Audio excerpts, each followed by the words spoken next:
back to another Doctor Who Series 11 episode review. Today we'll be taking a look at the 7th episode of the series, which is of course KaBlam, as written by Pete Mctigh. Now in the previous episode review, I did in fact state that I was incredibly excited for this story, and I had reason to be, because I came out the other side for the first time in Doctor Who Series 11 and instantly wanted to rewatch this story again. If anything, this is a Doctor Who science fiction episode that is perfectly up my street, and it is with no surprise that this episode has a lot of Doctor Who classic series format callbacks. Of course, as I mentioned in the Demons of the Punjab review, this episode does in fact have a big massive vibe around it that is of course very 7th Doctor based, very much dealt from the Bannerman, Greatest Show in the Galaxy, Dragonfire, taking that corporate sort of landscape that we see naturally with humans working today, however taking it and kind of plummeting it into the future and how an Earth colony would respond to that corporate landscape,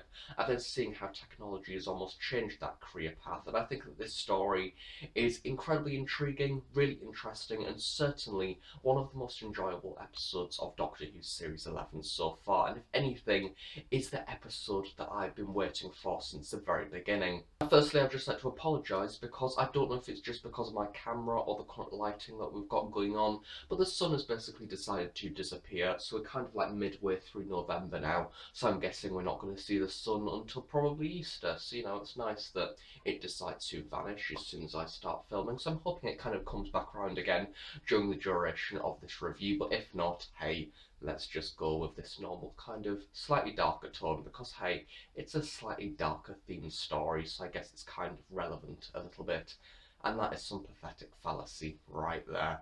English literature terms coming back at you from GCSE. Firstly, getting into the production details and behind the scenes for this story, because we do in fact have quite a lot to talk about. So to start off with, as I was saying earlier, this episode is in fact written by Pete Mctigh. It is his first ever Doctor Who contribution, and I think that it is fair to say that he has been a lifelong Doctor Who fan. There was a brilliant image of him on Twitter when he was really young, I think around 8 years old, and he was took a photo of him on the set of Doctor Who, I do believe in the 80s, probably around the 6th or 7th Doctor era, conveniently enough. And then also there was a photo of him now on the filming of KaBlam with the brand new series TARDIS, so it is very clear that there has been a love and passion from Doctor Who from a very early age, and I think that is certainly conveyed within this story. It is very much Doctor Who classic series retro in style, and I think that he has brought something very interesting to the show. It is a brilliant idea, a brilliant contribution, and I think that it is certainly on the same level as Jamie Matheson from Doctor Who Series 8,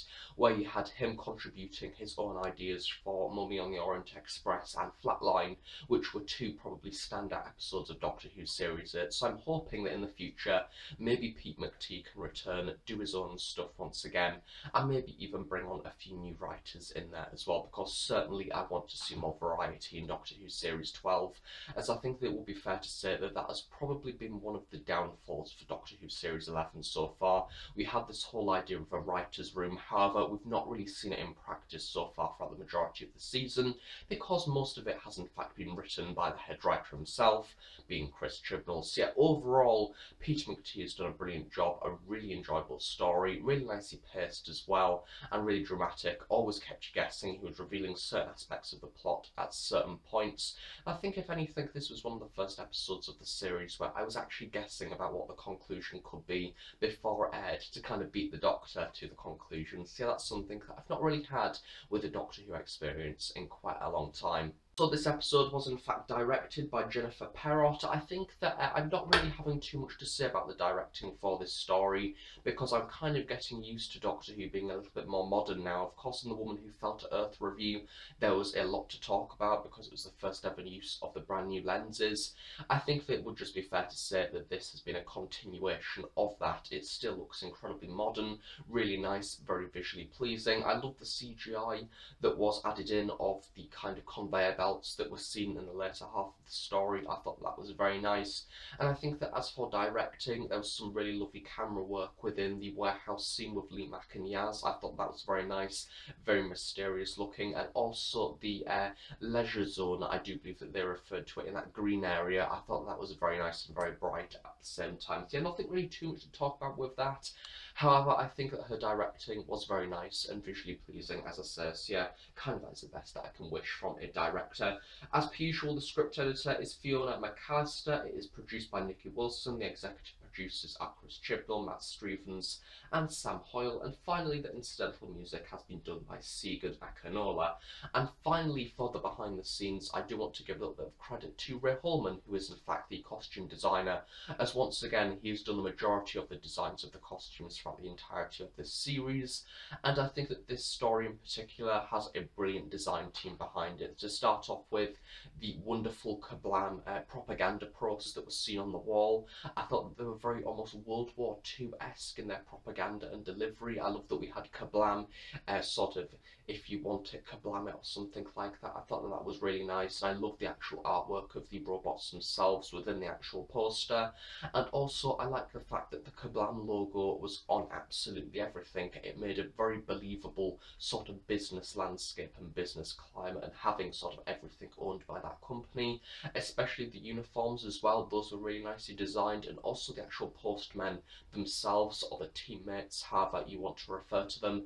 To start off with, we had two different versions of them. The body warmer versions that were more the standard workers, those were very nice. I found them quite funny, but also at the same time very, very creepy, because they have of course one expression, and the way they kind of tilt their heads is just a little bit odd and a little bit kind of like it knows something, but you don't particularly know what. They were very creepy, but also, as I say, very fun. And then of course you had the delivery bots as well, which were really lovely in design, almost a little bit sort of traditional postman, the way that you had the little hat on their heads and kind of the very posh looking uniform. I thought that was very nice, and as I said, the head itself was also very nicely detailed also.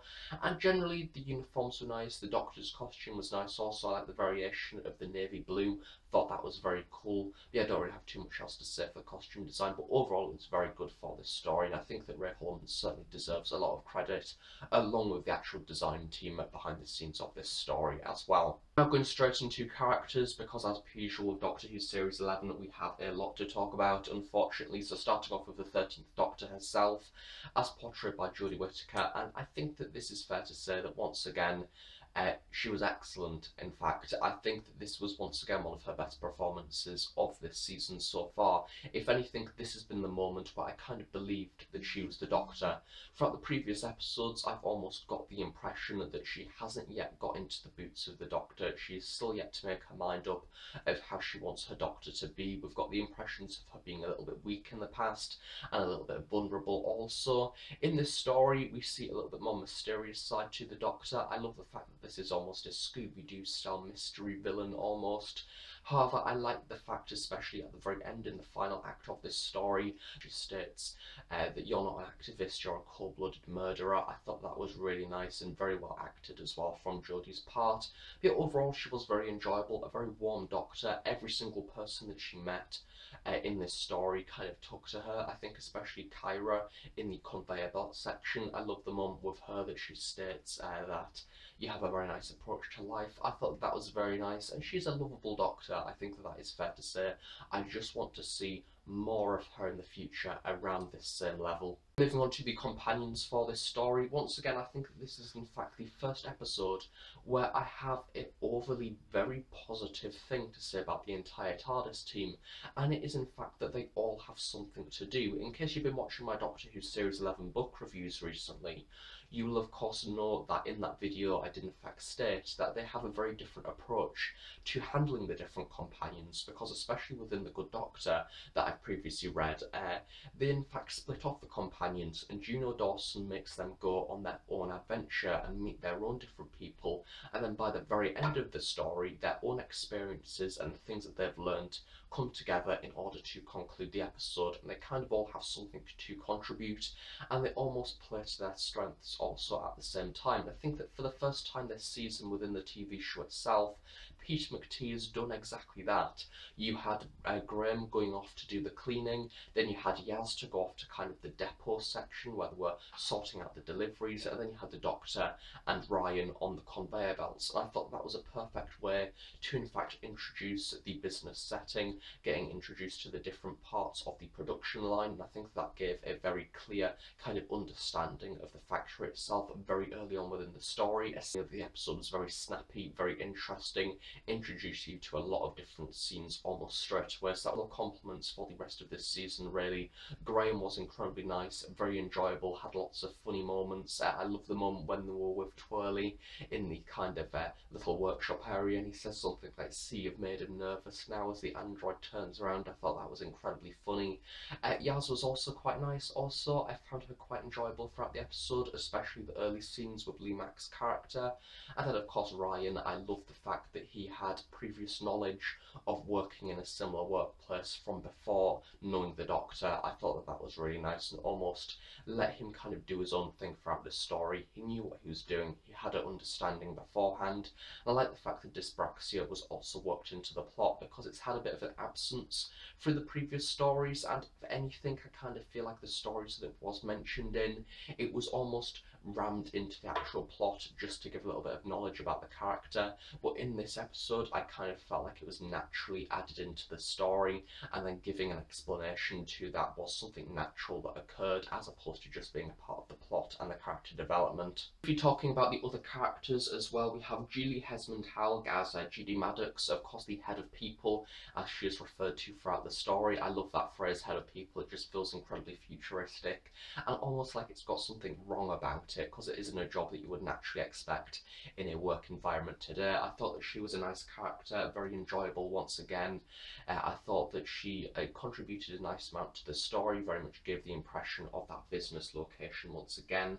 Lee Mack as Dan Cooper, I think that this was a way to handle a comedian in the story, because normally in episodes in the past we've had James Corden, we've had David Walliams. However, normally they tend to overplay their characters, and I certainly didn't expect Lee Mack to be one of the first casualties of the actual story. And I think that if anything, Lee delivered a performance that was both very nice and very endearing, and you did like the character. He had a lot of jokes, and he was generally somebody that was kind of a family man, had a nice history with, of course, his daughter having the little pendant thing, but then he got killed off almost instantly, and I liked that. It showed the threat and it showed the mystery of the villain, and as I say, it was something that I felt was unpredictable, and I didn't expect him to die so early on, so I suppose that is quite good.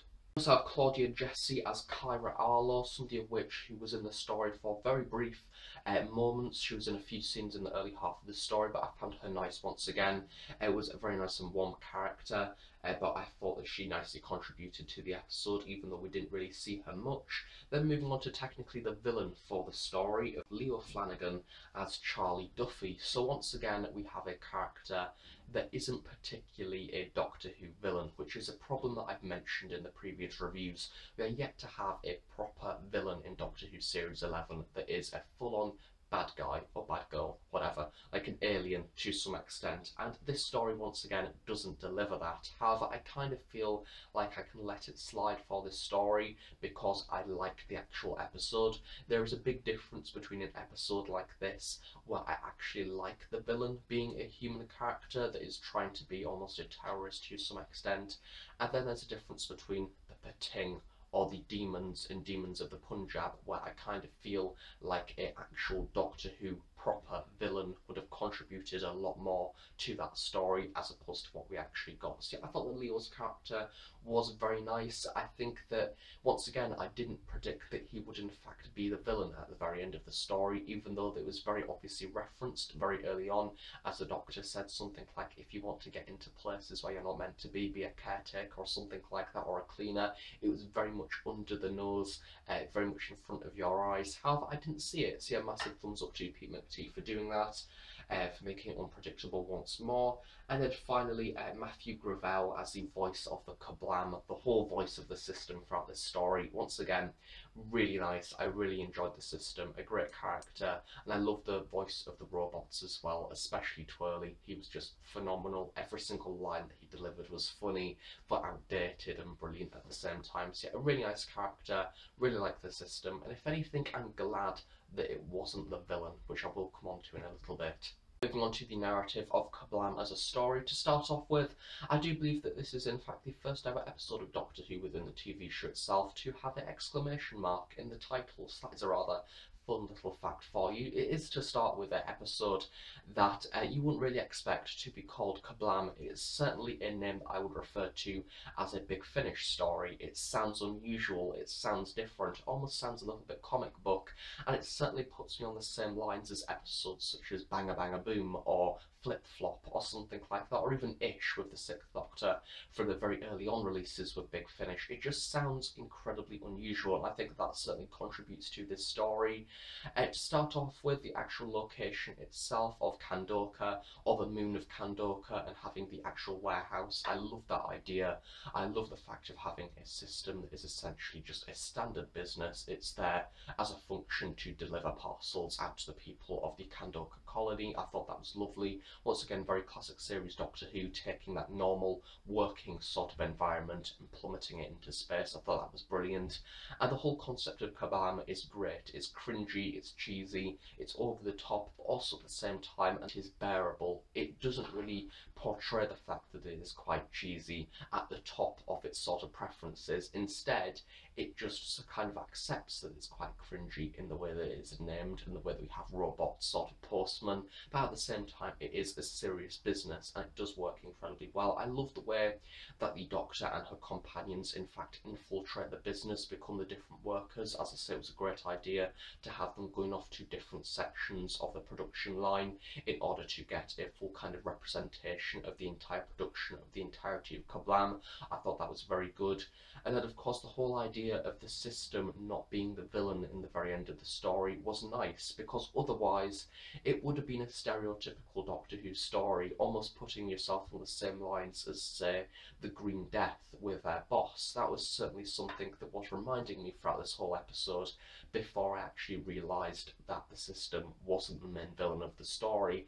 And if it was going to slip under the idea that technology is the thing that is going wrong, it would have just been a little bit more stereotypical and not really have much of its own identity. So I'm glad that Pete Mctigh has done something different and kind of changed that format up a little bit, and instead has kind of stated that yes, technology has developed, however, in the circumstances of this story, it's not in the wrong. It is in fact warning the Doctor about human interactions and what this human wants to do in order to essentially commit mass murder to many, many innocent people below, simply because they are bought from KaBlam.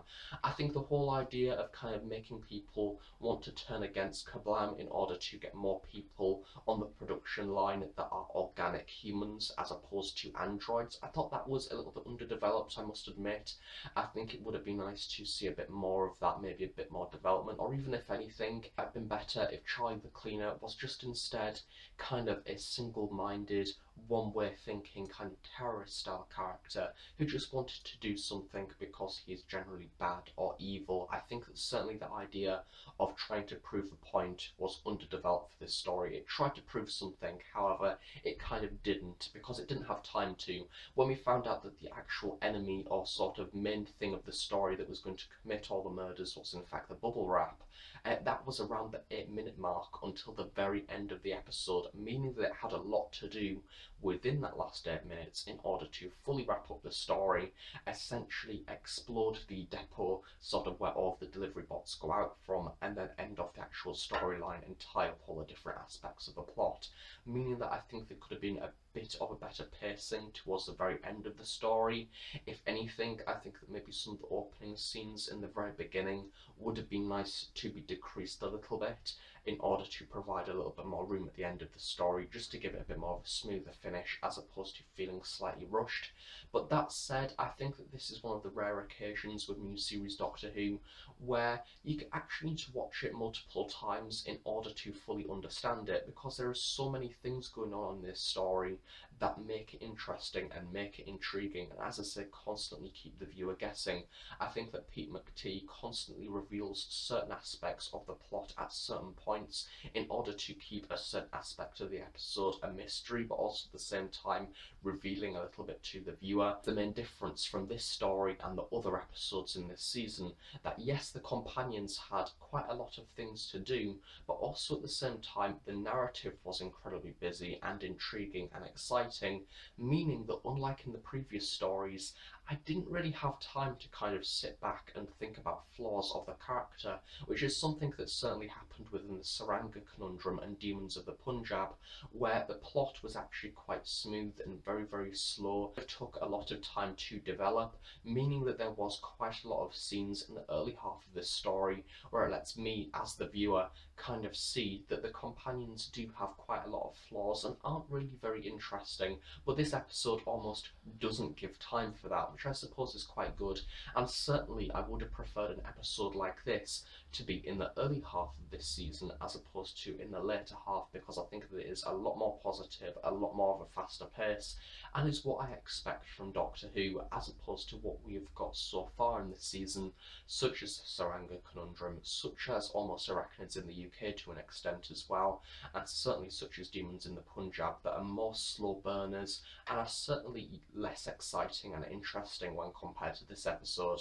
A lot of people have referred to this episode does in fact have a lot of classic vibes. Of course, it is very clear that this has took a lot of inspiration from the 7th Doctor era of Doctor Who, and much like with the 7th Doctor era within the classic series, you have this very fun, quirky sort of landscape for this story and location that almost distracts you. However, when you sort of dissect this story, you realise that in fact has quite a lot of dark motives behind it. For example, the liquidating, or whatever it was called, the liquefying of the people who went missing, and you had that big massive sort of pond thing of the group loops. I thought that was rather dark and something that I didn't quite expect. The fact that Charlie was in fact murdering these people, it was something that wasn't necessarily covered too much, which I kind of think maybe was in Charlie's favour, because from the outside he looked like this happy, quirky character that was almost in love with one of the other characters and took an interest to them. They seem innocent, they seem shy,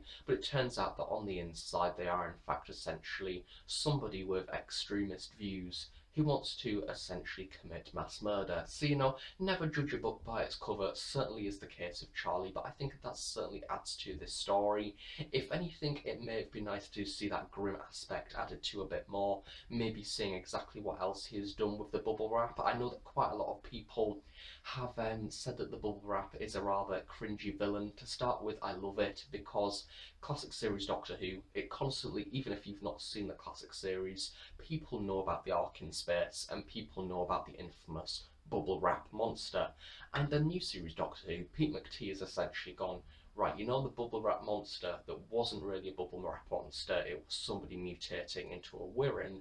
Well, what if we get that bubble wrap and make the bubble wrap the actual villain? And I like that. It wasn't necessarily overplayed, and it wasn't quite cringy either, which I was expecting a lot of sort of popping jokes off. A fun idea, but it was exercised really well, and I love that moment at the end of the story where we actually see Graham pick up the parcel and about to pop the bubble wrap, and Doctor almost questions him. I thought that was incredibly cool. And yeah, I thought that was a nice moment of the story, and I didn't really have any flaws with it. If anything, the only flaws for me were in that ending half. As I said, I just felt that it was quite rushed, and even though it kept the viewers guessing and the mystery there, it just kind of left a lot to those last few minutes, and arguably kind of had a lot more to do than it could actually manage. On to the other behind the scenes for this story now, of course, Segun Akinola's incidental music score, once again for the second time in a row with Demons of the Punjab. I think that Demons certainly had one of its best sort of attributes were in fact the music that was contributed to it by Segun Akinola. In this story it is a similar sort of vibe. It is incredibly relaxing music, and I would really look forward to see a full album at some point, preferably on vinyl please. I really want a Series 11 vinyl, that would be great, of the full music score. This story has some really lovely music, really nice and relaxed. Some of the key moments for me was in fact the moment with Lee Mack in the delivery bay. It's some music that is incredibly ambient and almost unnoticeable. However, you just have in the background that very peaceful, almost not necessarily opera, but a choir kind of just humming away. I think that is really nice, and especially when he refers to his family as well, it makes that music have a double meaning of feeling rather emotional. And yeah, I think that worked very nicely. And also the KaBlam music as well, that very over the top sort of big drum music. I thought that was really nice, really cool. Once again, very corporate and something that you would kind of expect adverts or kind of promotional material of KaBlam, which certainly works quite well for this story. And I think that it is very clear that Segun has a big massive variety, and that can certainly be seen throughout this season. We had the sort of 1950s America music, which was really nice and fitting. Then you had that urban stuff in The Woman Who Fell to Earth. Then you had the historical and very religious based music in the previous story, and then in this one, once again, you have that more science fiction, however more corporate music that is really nice and ambient. And then in the next story, we have another historical setting with witch trials, which I can't wait for, and once again, we're looking for a whole different music score, which no doubt Segun is going to in fact provide. So I'm really looking forward to see what he does, and I'm just wanting a full album now. That is the one piece of merchandise I want from Series 11, because it would just be brilliant, possibly the best soundtrack since Series 1 and Series 2. That is really that. That is my episode review of Doctor Who Series 11, Episode 7, KaBlam, written by Pete Mctigh. And earlier on this season, when I said that with Rosa, I was really not expecting any other episode to in fact even go near taking the top spot, because that episode has a lot around it, a very powerful message, and one of which that would be incredibly hard to beat.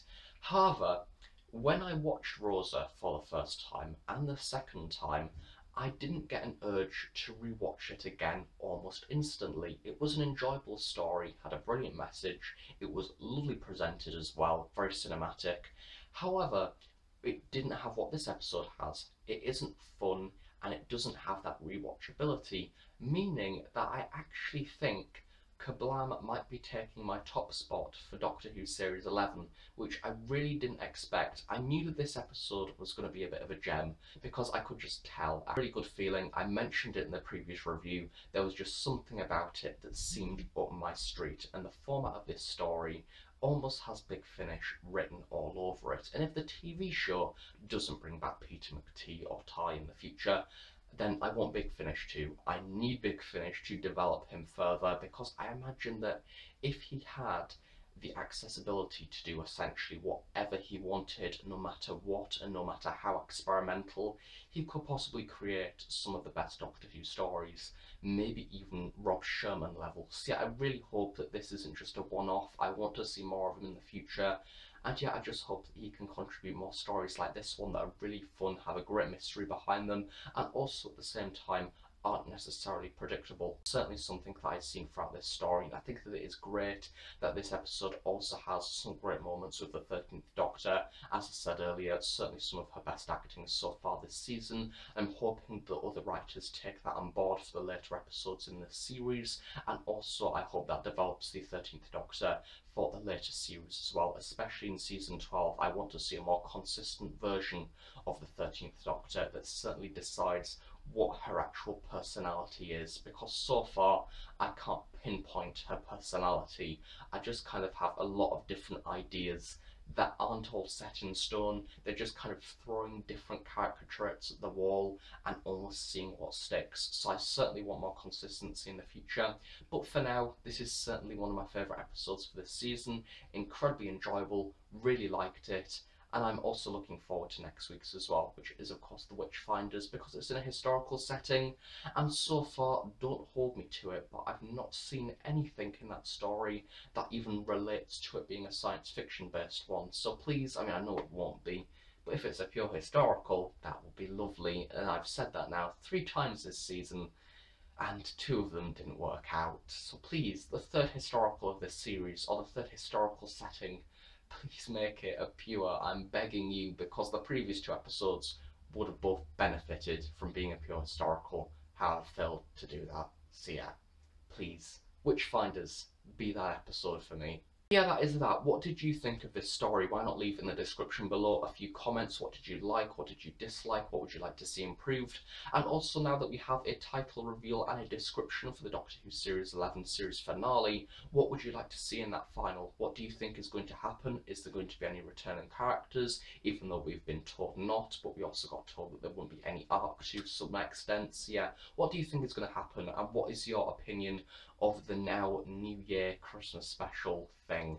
Because we now no longer have a Christmas special, we have a New Year one, which I'm really happy about, because as you will most likely know, I don't like Christmas specials whatsoever, because they're just cheesy and cringy and not particularly very high quality. So yeah, having a New Year one certainly seems to be a better choice for me. So yeah, I will see you all in more Doctor Who Series 11 episode reviews in the future. Join me next week for the Witchfinders, and also join me later on this week for more Doctor Who content, from Big Finish reviews and product reviews, and many, many more things that I cover on this channel. So yeah, thank you for watching. Let's just see you all next time.